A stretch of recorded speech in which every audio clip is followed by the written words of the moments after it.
Bisa jadi kamu bukan orang yang benar-benar baik. Kamu kelihatan baik hanya karena kamu di antara orang-orang yang lebih buruk dibandingkan dirimu. Assalamualaikum sahabat santri. Selamat datang di channel John Santri. Semoga sahabat santri selalu dalam keadaan sehat walafiat.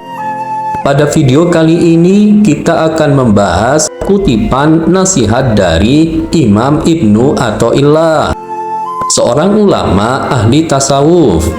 Baiklah, mari kita mulai pembahasannya. Bisa jadi kamu bukan orang yang benar-benar baik. Kamu kelihatan baik hanya karena kamu di antara orang-orang yang lebih buruk dibandingkan dirimu. Kutipan nasihat Imam Ibnu Athaillah ini menyentuh pada ide bahwa penilaian tentang baik dan buruk seringkali relatif dan tergantung pada konteksnya. Seseorang mungkin terlihat baik dalam perbandingan dengan orang lain yang memiliki perilaku atau karakter yang lebih buruk. Namun, itu tidak selalu berarti bahwa individu tersebut benar-benar baik secara mutlak.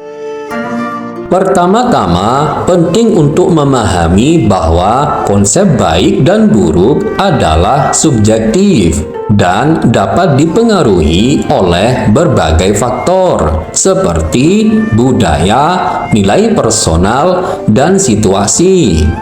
Seorang individu mungkin dianggap baik oleh sebagian orang karena mereka melakukan tindakan yang dianggap positif, seperti membantu orang lain atau berperilaku sopan. Namun, di lingkungan yang berbeda, tindakan yang sama mungkin tidak dipandang sebagai tindakan baik jika standar atau nilai-nilai yang berlaku di sana berbeda. Kemudian, perbandingan relatif juga memainkan peran penting dalam penilaian moral. Seseorang mungkin terlihat baik hanya karena lingkungannya memiliki standar moral yang rendah atau karena mereka berada di antara individu yang perilakunya lebih buruk. Misalnya, seseorang yang jarang mencuri mungkin dianggap baik dalam lingkungan di mana pencurian adalah hal umum, meskipun sebenarnya tindakan tersebut hanya mencerminkan standar moral minimum. Selain itu, penampilan seseorang juga dapat mempengaruhi persepsi tentang kebaikan mereka. Orang yang tampak ramah, sopan, dan murah hati mungkin lebih cenderung dianggap baik, meskipun itu hanya sebagian dari gambaran keseluruhan tentang karakter seseorang. Penampilan luar seringkali dapat menutupi sisi lain dari kepribadian seseorang yang mungkin tidak selalu baik. Kutipan tersebut juga menyoroti pentingnya introspeksi dan refleksi diri. Seseorang perlu bertanya pada diri sendiri, apakah tindakan dan perilakunya berasal dari motivasi yang benar-benar baik, atau apakah itu hanya karena tekanan sosial atau perbandingan dengan orang lain. Menjadi benar-benar baik melibatkan kesadaran diri yang mendalam tentang nilai-nilai, motivasi, dan dampak dari tindakan kita.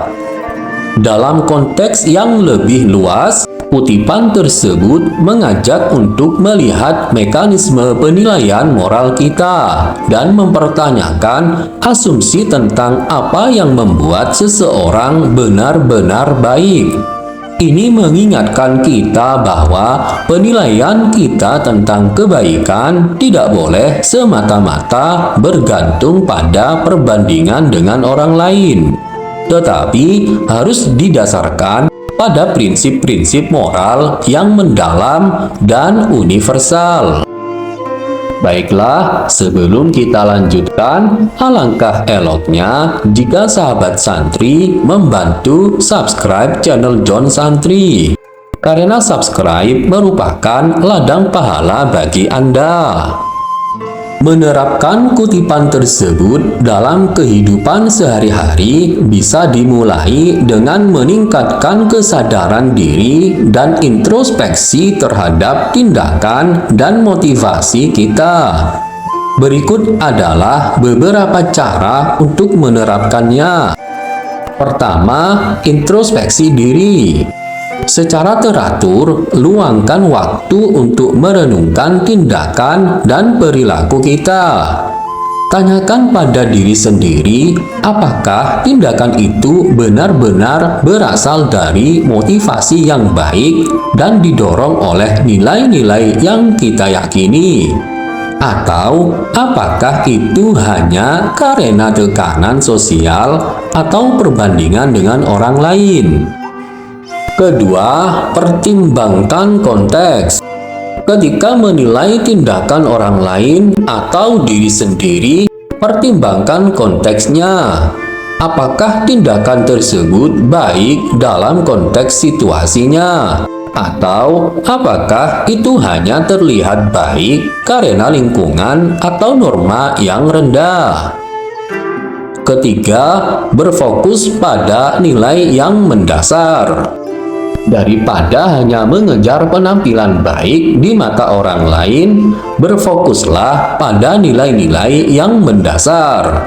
Tentukan apa yang benar-benar penting bagi Anda dalam kehidupan, seperti kejujuran, empati, dan kedermawanan. Dan biarkan nilai-nilai tersebut memandu tindakan Anda. Keempat, jangan mengandalkan perbandingan. Hindari mengukur kebaikan Anda atau orang lain hanya berdasarkan perbandingan dengan orang lain. Setiap individu memiliki perjalanan dan konteks kehidupan yang unik. Jadi, cobalah untuk tidak terjebak dalam perangkap perbandingan yang tidak produktif. Kelima, berpikir kritis. Jangan mengambil penilaian tentang kebaikan atau keburukan seseorang begitu saja. Selalu pertimbangkan secara kritis asumsi yang mendasari penilaian tersebut dan cari pemahaman yang lebih dalam tentang seseorang sebelum membuat kesimpulan. Keenam, bersikap empatis. Berlatihlah untuk melihat dunia dari sudut pandang orang lain dan memahami latar belakang dan motivasi mereka. Ini membantu kita memperlakukan orang lain dengan lebih pengertian dan empati, bukan hanya berdasarkan pada penilaian yang dangkal. Dengan menerapkan prinsip-prinsip ini dalam kehidupan sehari-hari, kita dapat memperkuat integritas pribadi kita, membangun hubungan yang lebih baik dengan orang lain, dan berkontribusi pada menciptakan lingkungan yang lebih baik secara moral dan etis. Kutipan tersebut mengandung beberapa hikmah yang dapat menjadi pencerahan dalam pandangan kita tentang kebaikan, penilaian diri, dan hubungan dengan orang lain. Berikut adalah beberapa hikmah yang dapat kita ambil dari kutipan tersebut. Pertama, kesadaran akan relativitas. Kutipan tersebut mengajarkan kita untuk menyadari bahwa penilaian tentang kebaikan seringkali relatif.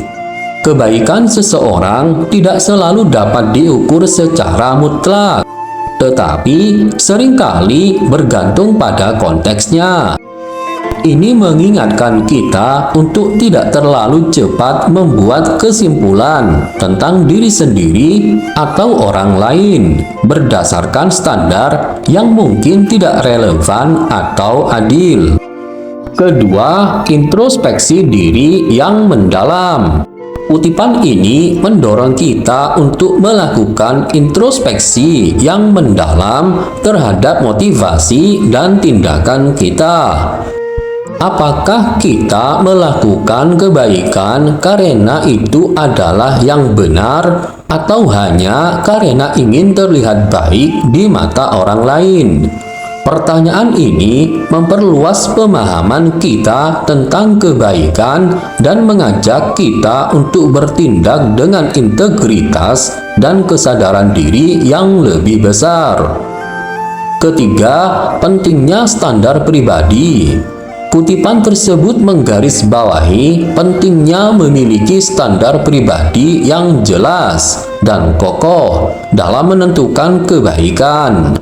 Terkadang kita mungkin tergoda untuk merasa baik tentang diri kita sendiri hanya karena kita lebih baik daripada orang lain dalam lingkungan atau situasi tertentu.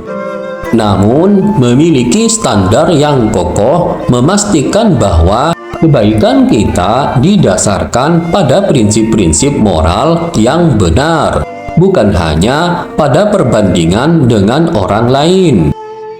Keempat, tantangan untuk berkembang. Kutipan ini dapat menjadi tantangan untuk terus berkembang dan menjadi lebih baik dari diri kita yang sebelumnya. Kita tidak boleh puas dengan menjadi yang terbaik dari yang terburuk, tetapi harus berusaha untuk menjadi versi terbaik dari diri kita sendiri, terlepas dari apa yang dilakukan oleh orang lain di sekitar kita. Kelima, empati terhadap orang lain. Melihat orang lain dengan lensa yang lebih empatis juga merupakan hikmah dari kutipan tersebut. Kita mungkin tidak pernah sepenuhnya memahami perjalanan atau latar belakang orang lain yang mungkin mempengaruhi tindakan atau perilaku mereka. Ini mengingatkan kita untuk tidak terlalu cepat membuat penilaian atau mengevaluasi orang lain berdasarkan persepsi yang dangkal. Keenam, rendah hati. Kutipan tersebut juga dapat mengajarkan kita tentang rendah hati. Ketika kita menyadari bahwa kebaikan kita mungkin hanya relatif, kita menjadi lebih terbuka untuk belajar dari orang lain dan merendahkan diri kita sendiri. Ini akan membuka pintu untuk pertumbuhan pribadi dan pengembangan karakter yang lebih dalam. Baiklah sahabat santri, semoga pembahasan ini bermanfaat dan membantu dalam membimbing diri kita menuju kehidupan yang lebih bermakna, berintegritas, dan penuh empati terhadap diri sendiri dan orang lain. Jika Anda mempunyai pengalaman atau pendapat lain, silahkan ketik di kolom komentar. Karena pengalaman atau pendapat sahabat santri sungguh sangat membantu kita untuk belajar menjadi lebih baik. Jika Anda menyukai video ini, silahkan klik like dan subscribe. Dan bagikanlah video ini supaya bermanfaat. Terima kasih sudah mengunjungi channel John Santri. Wassalam.